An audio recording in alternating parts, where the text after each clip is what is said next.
right, so you're dreaming of Ladakh, huh? Snow-capped mountains, surreal landscapes, that vibrant culture.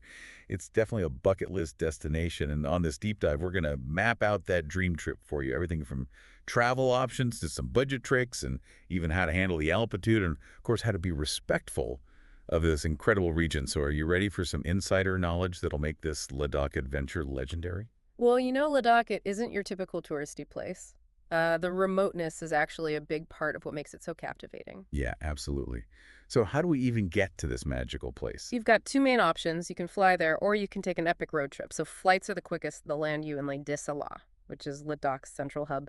And Kushok-Bakula Rinpoche Airport connects to most of the major Indian cities like Delhi, Mumbai, Bangalore. But you got to keep in mind that flights, they can get pretty pricey, especially if you're traveling during peak season. Okay, so flying gets you there fast, but I've heard that the journey is half the adventure, especially with those breathtaking Himalayan road trips. You've got a couple options there too, right?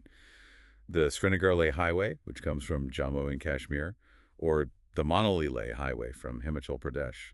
Yeah, true. But those roads, they're only open from about late May to October because of the weather. Those high mountain passes can get pretty treacherous outside of that window. Right, that makes sense. And then for the ultimate thrill seekers, there's always biking to Ladakh. Yeah. You can start from Manali or Chandigarh, talk about immersive, but Yeah. let's get real for a minute. Nobody wants to drain their bank account just to make this dream trip happen. Yeah. How do we experience the magic of Ladakh without breaking the bank, especially when it comes to getting to Leh? Yeah, that's a good point. So for flights, you're looking at around 5,000 to 10,000 for a round trip, particularly if you book early, and road trips, they can be a little bit easier on the wallet, especially if you split fuel costs with some friends. What about once we're there? I've heard that buses are the most economical way to go, right? It's exactly a bus from Manali to Leh. It'll only set you back about $1,500. You could rent bikes or hop in a shared cab, but it'll cost a bit more. And then as for lodging, Ladakh really has something for every budget. You can splurge on some boutique hotels if you want, or you can find those cozy guest houses and hostels for like 500 euros, $1,000 a night. And if you want to get like really connected with nature, camping under the stars is an option too. What about food? I'm already thinking about those delicious Ladakhi dishes. Well, food is surprisingly affordable. A typical meal at those local dabas or cafes will only run you about €200, $300. And you've got to try those local specialties like pukaba, that hearty noodle soup, and of course, momos, those delicious dumplings. Okay, you've got my stomach rumbling now, but delicious food aside, we got to think about safety. So especially with that high altitude, yeah, altitude sickness is no joke. Right, absolutely. You need to spend at least a day or two in Leh to acclimatize before you go venturing any higher. Stay hydrated, avoid overexertion, and just listen to your body. It'll definitely tell you what it needs. So make sure you pack those essential medications and warm clothes, even if you're going in the summer, and travel insurance, that's a must-have. Oh, and don't forget, some cash ATMs can be a little scarce once you get outside of Leh and digital payments. They're not always reliable. Okay, good point. It's always better to be prepared. And speaking of being prepared, we should also talk about responsible travel. Ladakh's environment and that culture is delicate, and we need to be mindful of our impact. Right, exactly. Simple things can make a big difference. Carry a reusable water bottle with you so you're cutting down on plastic waste, and try to support local businesses as much as you can. That way you're contributing to the region's economy. Yeah, it's all about leaving a positive footprint, right? Exactly. We're just guests in this beautiful land, and we want to keep it pristine for generations to come. Now that we've got those practicalities out of the way, let's talk about like the heart of your Ladakh adventure, the experiences themselves. So we've covered, how to get there and how to do it affordably, but what about those must-see sites and maybe some hidden gems? That's what I'm talking about. I'm ready to hear about the adventures that await us, which should be at the top of everyone's Ladakh itinerary. Well, Pangong So, without a doubt, it's that high-altitude lake with the incredible blue waters. It's a sight you really won't forget. Oh, I've seen pictures. It's absolutely mesmerizing what makes it so special. It's more than just a pretty lake. It sits at over 14,000 feet, and a large portion of it actually extends into Tibet. Oh, that's incredible. Yeah. Okay, so how do we get there? Well, you can hire a taxi, or you can hop on a shared Jeep from Leh. And the journey itself is an adventure. It winds through those mountain roads, and you pass traditional Ladakhi villages along the way. All right, Pangong So officially at the top of my list. What else should we explore? The Nubra Valley is another must-see. It's like stepping into another world with those stark landscapes, rolling sand dunes and snow-capped peaks. Sand dunes and snow-capped peaks. That's Yeah, quite a contrast. exactly. It's a photographer's paradise, and you can even ride a Bactrian camel across those sand dunes. It's a truly unique experience. And while you're there, don't miss Diskit Monastery.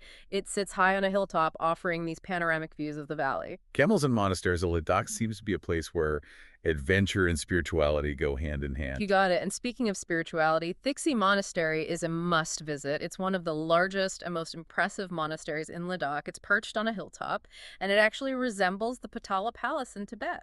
It sounds like Ladakh offers a glimpse into Tibetan culture as well. It does. At Thixi, you can really immerse yourself in Buddhist culture, admire the architecture, and soak up that peaceful atmosphere. Make sure you spin the prayer wheels for good luck. Okay, so we've got Pangong Nubra Valley and Thixi Monastery. Any other hidden gems we should know about? Well, if you're a history buff, you have to visit Leh Palace. It's a former royal palace dating back to the 17th century. A royal palace, sign me up. What's it like inside? Well, it's a museum now offering a fascinating peek into Ladakh's history and culture.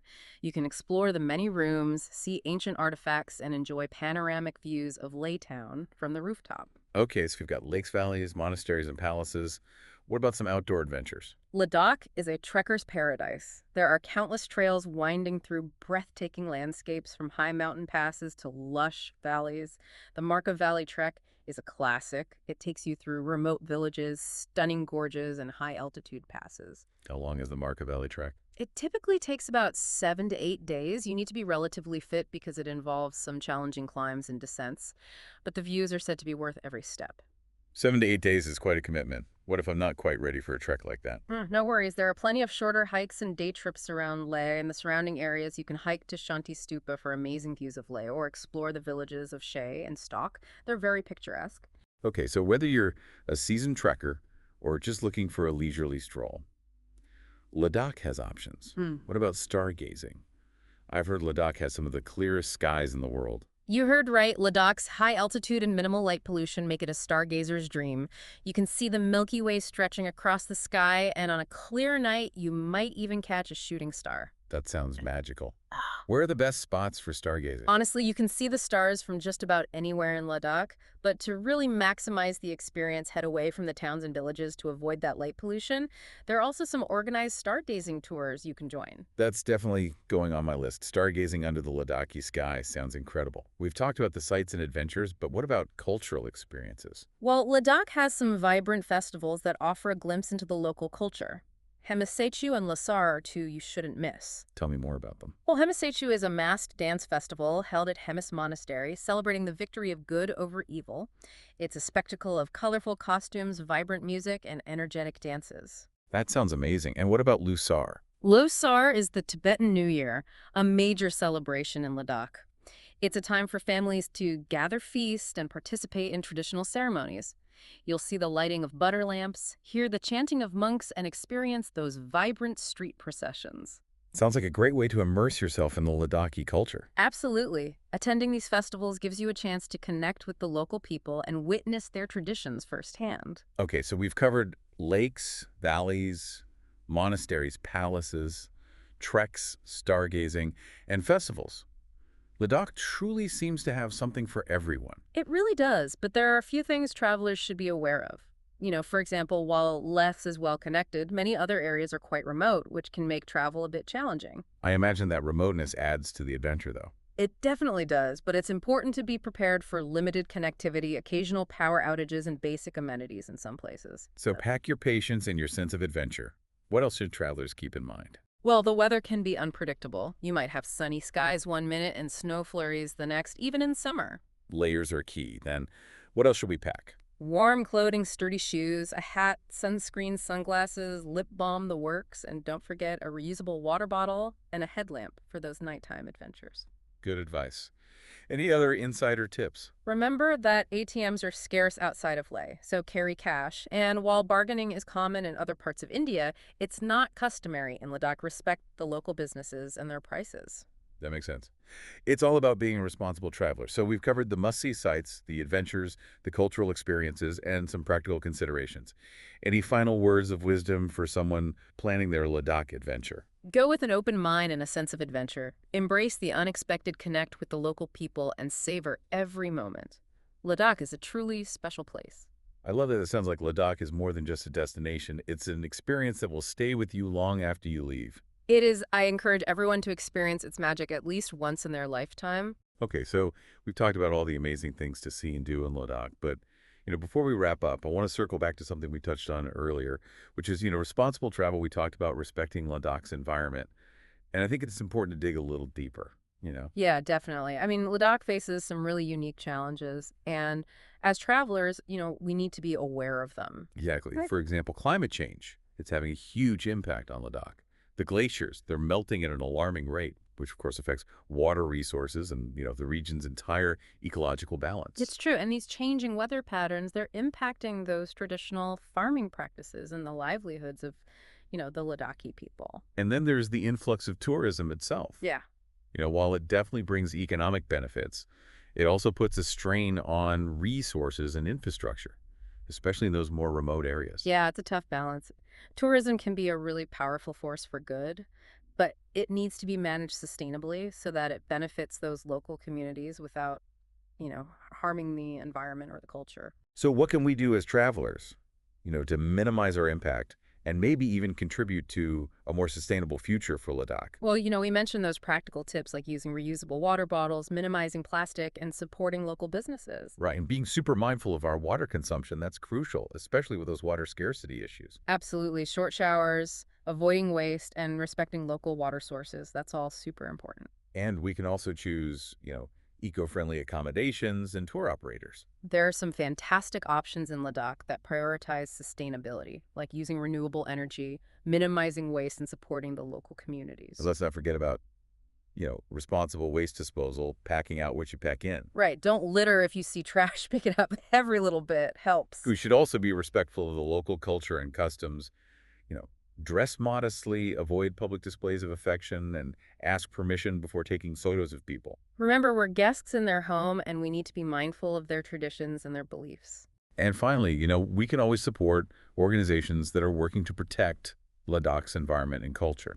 There are so many great NGOs and local initiatives doing fantastic work in conservation education, sustainable development, volunteering, donating, or simply spreading awareness about their work can make a real difference. Yeah, it's inspiring to see all those positive actions that are being taken. Yeah. So we've talked about the challenges and how we can be responsible travelers. And before we say goodbye, I have one final thought. Okay, I'm listening.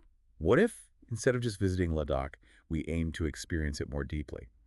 What if we went beyond those typical tourist attractions and sought more authentic connections with the people, their culture and their way of life?